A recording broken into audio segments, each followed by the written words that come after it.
Hello, everybody. Welcome back to another special edition of the show. We're back talking about London legends, and there's just a week to go. I'm here with Luke and Mark. Good evening, guys. Good Hey, Simon. evening. I'm drinking a beer. What about you?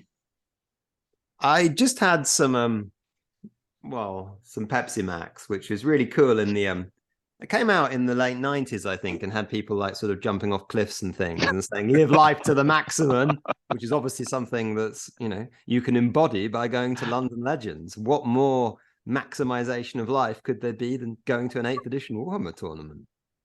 And you were at Darksphere today, Luke. It's all very busy on there on Saturday. It was very busy. There was, all the fun of the fair was there. Yes, it promises to be, an electric happening kind of weekend where we're going to be sharing the store with lots of other people playing various kind of geeky games, mainly lots of sort of kind of collectible card game players. But it'll be a slice of the hobbyist world for sure. Fantastic. Yeah, so we got the all the lists in a week ago, and it's taken a bit of time to collate the information and run it through the processor, which is Mark Murfield.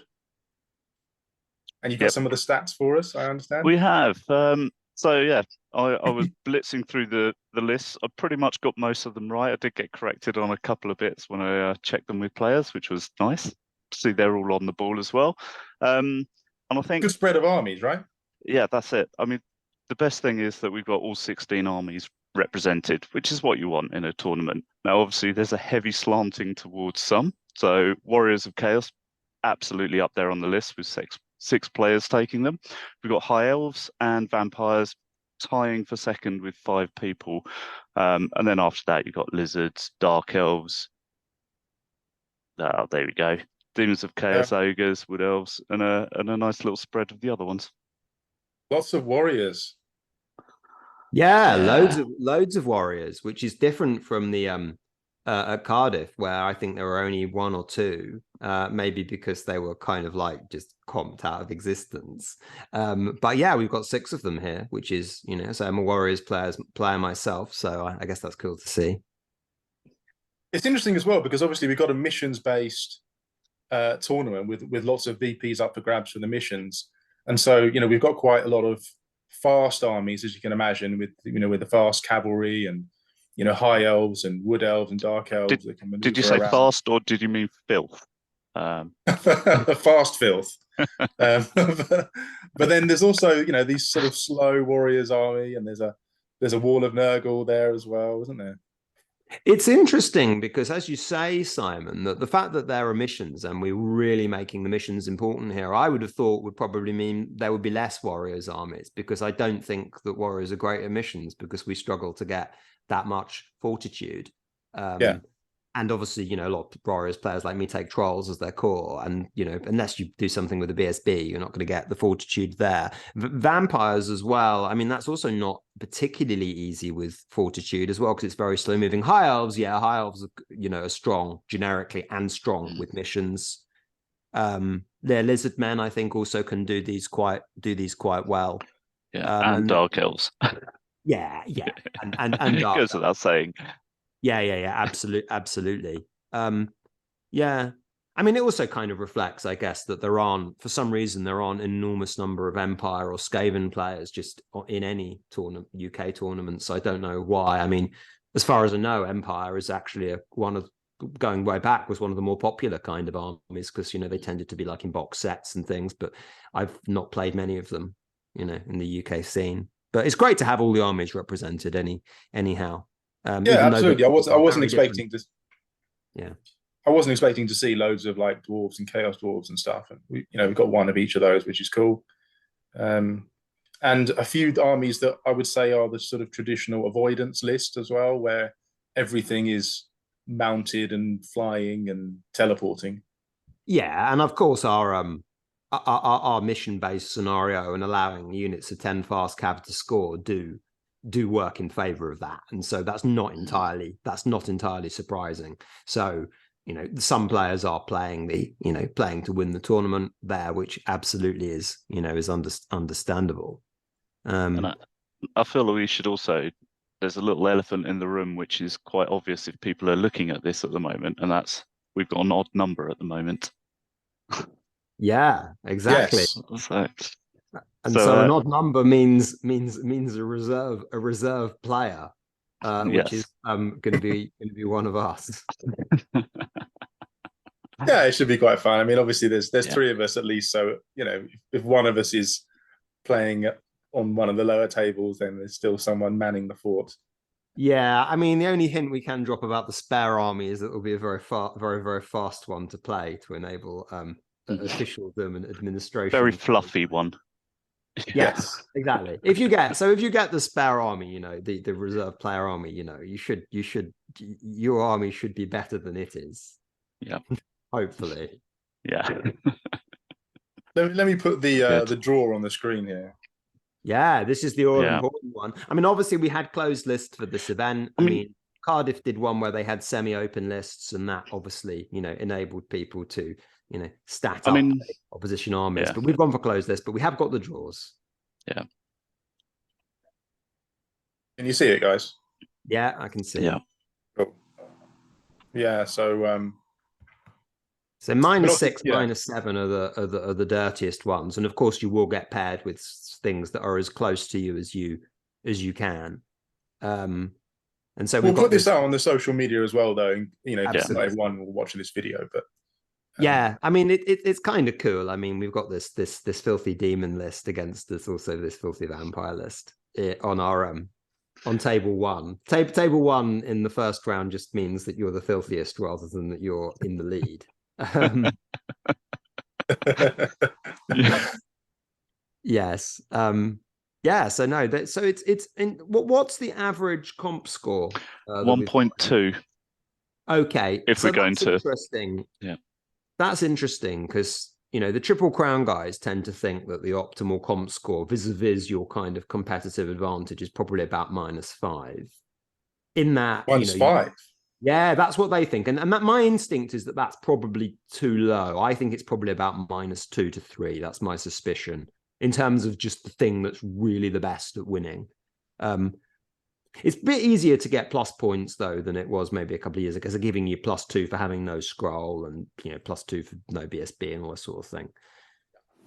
But quite a few there in the critical kind of 0, 1, you know, between like, say, -3 and +3. +2, but also some at the bottom there that have got a really high plus, by which I would define +6 or higher as a really high plus. In the +6 or higher probably is, you know, he's probably not optimized. It's probably a weaker army, almost by definition. And of course, there's some who have skewed the comp and are still playing some pretty good lists. Yeah, absolutely. I mean, the difference between a sort of shall we say, an unoptimized army and with the say +3 and a non-optimized one is also very big. But that's the nature of the comp. That's the nature of the comp pack. Yeah, there's a fair number of non-optimized lists, though. I mean, there's a fair number of lists that I would describe as, you know, fluffy. People have gone for a themed army, which is cool.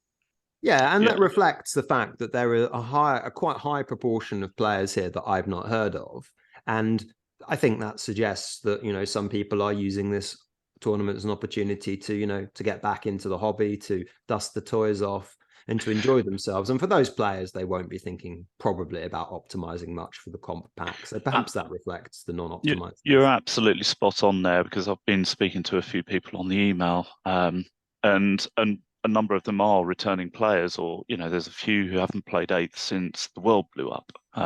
There's a few who it's their very first tournament, which is nicely in London for them, because there's not, as you said before, there's very few tournaments held in London, especially in the last few years. So, and actually, I will mention on this one, I'm going to give someone else a little shout out here. Box of Frogs are going to hold a one-day event later on in the year in London, which frustratingly I can't make children. God damn it, who would have them? That was your big chance there, Mark, wasn't it? I know. Absolutely gutted. I'm still trying to wing that one. You know, who needs to go and see a ballet recital? Oh, I see. Ballet. Well, there you go. Yeah, well, bad luck there, but not. But anyway, but nice to see another event in London. And I mean, I think you just suggested there are some London-based players who've decided to dust down their toys. There are some cool kind of matchups here. I mean, amongst generally the players I know from before have picked negative lists, generally speaking, and we've got some kind of cool ones. Yeah, so we've got like John Lamon and Warren Brewster there on table 4. Warren's a very experienced player indeed. He's one of the guys seen in t-shirts at previous events. Jabroni generals, in other words. Oh yeah, the t-shirt dudes. And John obviously is one of the Lamon brothers, who are a bit of an institution in themselves, a really good player. So that'll and 2 armies there, but two elf armies probably. I haven't seen. Well, I have some idea what Warren has got, not so much what John has got, but I think it'll be, Yeah, I think John is kind of an honorary Triple Crown guy for the weekend, because one of the Triple Crown guys is not coming, and so John's filling in. Yeah, no, Scott McHugh isn't coming, is he? So yeah, we've got filling in there. And then table 5, which I'm also interested in, we've got Francesco, who is going to be borrowing my Warriors of Chaos army. And he's going to be against the other lamb. And why is he borrowing your warriors himself? Yes. Why is he borrowing your warriors, Luke? Oh well, he's traveling. He's come from Italy, so he's presumably didn't want to transport his own army. Yes. Yeah. Had to borrow someone. He was going to borrow someone else's, but he couldn't. And so I think that's fantastic. We've got someone who's flown all the way from Italy just to take part. Fantastic. Absolutely magnificent. Absolutely magnificent. That'll be a good game, that one, I think. And don't forget also, we've got the guys coming from Aberdeen for the weekend as well. Showing some commitment there. No, that'll be cool, because there have been a few Scottish events actually here and there over the last few years, and the people who've gone to them, I don't know any of them, so maybe there's a slightly different scene there, because people, they're just that much further away, aren't they? So even the Midlands for them is quite a long way. So maybe ironically London might be easier for them actually, because it's I don't know, it depends whether they're flying, I guess, or whether they're they are flying, I think. I spoke to them. Oh, okay. So that's probably easier for them than the Midlands. So maybe that's why. We've got some. Yeah, I mean, it's also, there are some cool. We've got like Antonio Lopez as well, with his High Elves. He used to be at Mark and I's gaming club, and so it's really cool to see him back. Back there. Yeah. I think he used to go to the Triple Crown when it was held in Hockley a few times. He did. I remember. I used to hang out with him there. Went on a rail replacement bus service with him, where he told me about the what, I don't know, some ridiculous end times high elf character called the Crypto Phoenix. But it sounded like a thing from Age of Sigmar, whatever it was. But it had it sounded obscene. But anyway. Yeah. And definitely a few names on there that I recognize that will have very nicely painted armies. Yeah. Which is something to watch out for. We've got the infamous Callum Hyam with his Skaven. I've seen that army before, and perhaps some people have seen photos of that online. There's Mike with his Demons of Chaos, which made an appearance on the Triple Crown show not too long ago. And there's Jake's Ogres, which are a sight to behold. I saw those at the I'm particularly looking forward to seeing them, because I've seen Mike and Callum's armies before, which, obviously I'm looking forward to seeing them again. But this Ogre army I've not seen before. I think I've seen it in a not particularly great picture, and it looked really impressive. So I'm looking forwards to seeing that up close and personal. So, Luke, I've got a question for you. You're probably the biggest tournament goer out of all of us, and you have a wider knowledge of all these guys than anybody, I think, out of the three of us. Yeah. Would you be prepared to put your money where your mouth is and give a hot tip of who you think maybe the top 3 might be on this? Yeah, that's an interesting one. So based on what, again, I'm not giving anything away here, because it's based on what I think people are playing. Well, and you've also not been looking at the list. Yeah, I mean, based on so one top pick would have to be Alex Wheatley, I think, the war boss Wheatley. He's been, pretty consistently up in the top 1 or 2. He's very, very good. So is Warren. Mike Sylvester, very, very strong. I think I'm going to be a bit sentimental with my decision. I think Antonio is going to do really well. Really good player, just hasn't played for a long time. And also, look out for the Lawmaster. Well, we can't forget about the Lawmaster. James Lammin, yeah. Obviously, James is a great player, but he'll be facing some very strong players at this tournament, because I say we've got some players that especially from the Jabroni generals, who I don't think have come to other events that often, and so there'll be some very, very high tier players there, which is also kind of a bit daunting for me, because I'm going to have to officiate, or probably as the person who knows probably the rules marginally the best, I think I'll probably have to officiate on those things. But I'm going to put my money where my mouth is and pick someone. I'm going to pick. But have the Triple Crown guys encountered the Jabroni generals before at Cardiff? I think at one tournament perhaps, but I don't know how much. I mean, maybe they played them in the past and stuff, so I don't want to get too far. Okay, I'm going to say that Francesco is going to win with my army. Which would be the only time my army would want to He's called it. And it wouldn't be commanded by me, which would be hilarious. So that's going to be my pick. Very nice. And it looks like Martin might have the short straw at the moment with his +10 Orcs and Goblins. He might be playing one of us round 1. If he is, it would be a classic matchup, though. Yes, could be. Yeah. Exactly. We should probably say, in the interests of fairness, what the swing army is. Armies. Yeah, okay. So it's my dwarves. Yeah, it's my dwarves. Yeah, so it's going to be a dwarf army, and it will be a very high comp score, or +10, I think. Although that will be the Saturday. The Sunday, it will be a Beastman army, which will also have a high plus score. Yeah. All right. Okay. But what a legend! I just want to give him. I haven't met Martin yet, but +10 Orcs and Goblins there. I won't go into his list to give things away, but yeah, I mean, bringing +10 Orcs and Goblins to an event, a competitive event, I think is just takes some guts. And there was a really cool. I can't remember the guy's name now, because I remember him from the EFL site, who's got this cool mono Khorne warriors army, which was pretty cool. Do you remember who that is?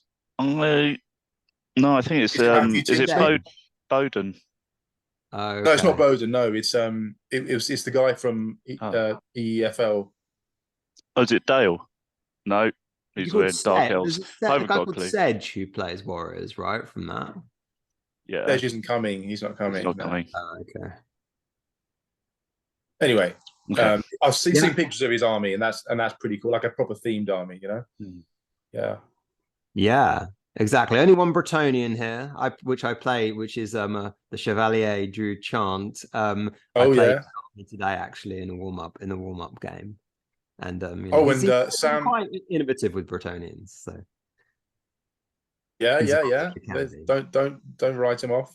There's also Sam. Absolutely not. He's got really. I mean, he's only been playing, I think, just over a year, and he's really got quite good already. So. And he's got +6 as well. So I mean, I think that he'll do quite well. I'm going to tip him for a top 6 finish. Okay, top 6 finish. Nice. I love that we're putting this pressure on people already. Yeah, exactly. You can make random predictions. You can try and just try and jinx everybody. Yeah, you predict who's going to come in the middle of the tab or something. Well, that's just pointless. Yeah. Do we? We've also got some other stuff as well, like magic laws, I believe. We've not put something together like this, but as you'd expect, with 5 vampire armies, vampires is one of the top laws we've got here. Death is quite prevalent. Shadows obviously making an appearance, as is high magic, and they're probably your tops. Yeah, there's quite a lot of death around, I think, which is the notable one, because that can obviously be chosen on quite a lot of different armies. You know, death is going to be, there's going to be a lot of Spirit Leech. Spirit Leech is going to be a big deal in this. By the way, guys, you can use your General's Leadership for Spirit Leech when you're casting it and when you're trying to avoid being killed by it. That's going to be a common question, I think. There's going to be a lot of Spirit Leech. And perhaps because there's a lot of fast lists out there, and so it kind of synergizes with that, maybe. It does. Death casters on fast things are very powerful because you can get in great positions for Purple Sun. You've got 3 12-inch range snipes in Spirit Leech, Caress, and Boona. So yeah, it's very powerful on mobility. Probably too powerful, really. Yeah. No flying death next time, perhaps. Well, fast cab death is bad, to be honest. Well, yeah, that's true. Yeah. So it's also worth mentioning, guys, just to move on a little bit about the prizes. Yes. We have come up with we come out already with some pictures of the first place prize. I should have brought it here with me, actually. It's in the other room, which is the Viking style, or should I say dwarven style engraved axe, which I don't really want to give it away. I want to just keep it now. the master rune of legend. Yeah, the master rune of fantastic. What a fantastic prize! I mean, to my mind, by far the best first prize I've seen. I saw that. Are you going to go to sort of one of those axe throwing places just to test it out? Well, apparently it's engraved with the master rune of Snorri Spanglehelm, so it always hits on a 2+. So, very good. But it's heavy. It's a proper axe. So that's for our first place prize, and then we've got some gift vouchers for Dark Sphere. The bad news is that at the end of the tournament, the store will actually be closed.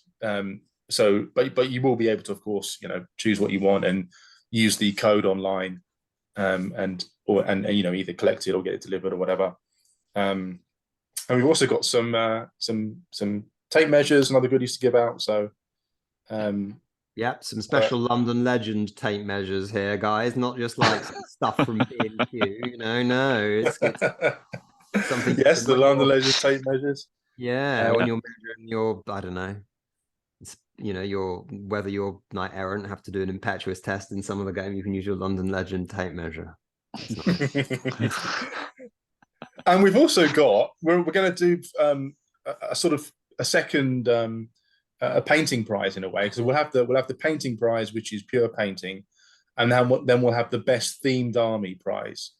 And essentially the difference here will be that the themed army does take into account painting, but it's also taking into account the theme, the originality of the army, being able to collect and model and design an army that has a cool theme to it. So and the coherency of it as well. That sort of coherency, it's that kind of theme, which is something which is also interesting, and that could be things to do with modeling. It could be models from a particular era. The actual nature of the way that it's kind of painted. In a sort of consistent kind of way. It's a slightly different kind of painting prize, but it is obvious, does reward obviously people who are good at painting as well. But there's also it's about thematic consistency, which is a slightly different virtue. I just think it's cool to bring a themed army to a tournament. I mean, to have 5 games. I mean, absolutely. I mean, of course, the themed army can be in modeling, but it could also be in the actual sort of selection as well. That used to be more of a thing, actually, I think, back in the hobby in the past, themed armies. Like, for example, I don't know, would have like a mono god chaos army, which was sort of painted the same, or Corsair dark elf army, which was based, and with things like fleet masters and things in, which was kind of, had a naval theme to it or something.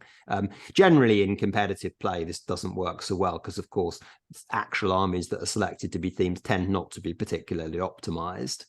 But they're nice things to see, and sometimes they can fit in with the lore and stuff as well, and for people who are really into that sort of kind of fluffy aspect of things. So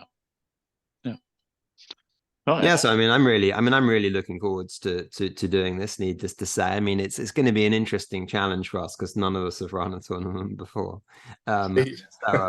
We are experienced players and we played in tournaments and things, but you know, but it's interesting to see it from the other side of the fence. You know, hopefully we won't make too many hideous mistakes. But apologies for them in advance if we do. But I mean, in my experience, having someone, you know, I haven't been going to tournaments very long, but every single one I've been to, just this community is just fantastic. I mean, everyone is just there to have a good time and play. And even you got people playing like super high level competitive Warhammer, but also with a great sportsmanship and, you know, having fun as they do it. So I can't really see that many things going wrong. I think that's down to the fact that we're such a small community now that everyone who's still playing is doing it for the absolute love of the game. You know, all of the, dare I say, twats have all moved on to other games. So, you know. Of course, if you just wanted to play games with miniatures and dice, then you would go on to, you know, you would be playing what the cool kids were playing, right? You wouldn't be going back to the old, you won't be going back to the old world. So I think that's absolutely right. I think it's, you know, the people who are coming are people who really love the game. Maybe they've always loved it, you know, or maybe whether that love has been something where they've kept actually playing, or whether it's just, you know, been there with them in their heart in a way, even though the troops have been under the bed and haven't been touched with a paintbrush, and now they've got a chance to, you know, actually share that with others, which is lovely. Absolutely. So, anything else you guys want to add? Shall I wrap it up? I think that's it, unless Luke's going to say something. No, I don't have anything particular to say, but we've got a worthy prize for the London Legend. You know, this great axe, and what promises to be a thoroughly exciting competition. And I'm really looking forwards to finding out who this legend is going to be. You know, there in the slipstream of Ian Livingston and Steve Jackson, not that way around, of course, who set up this Games Workshop just up the road, and so it'll be our opportunity to add another line in this semi-unofficial part of the new legend.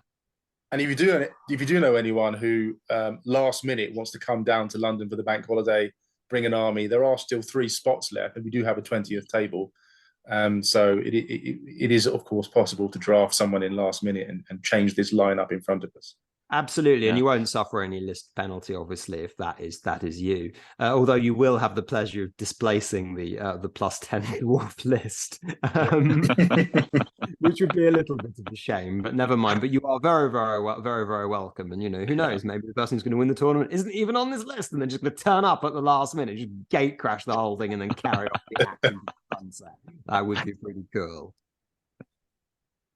Nice. Nice one. All right. Good night, guys. All right.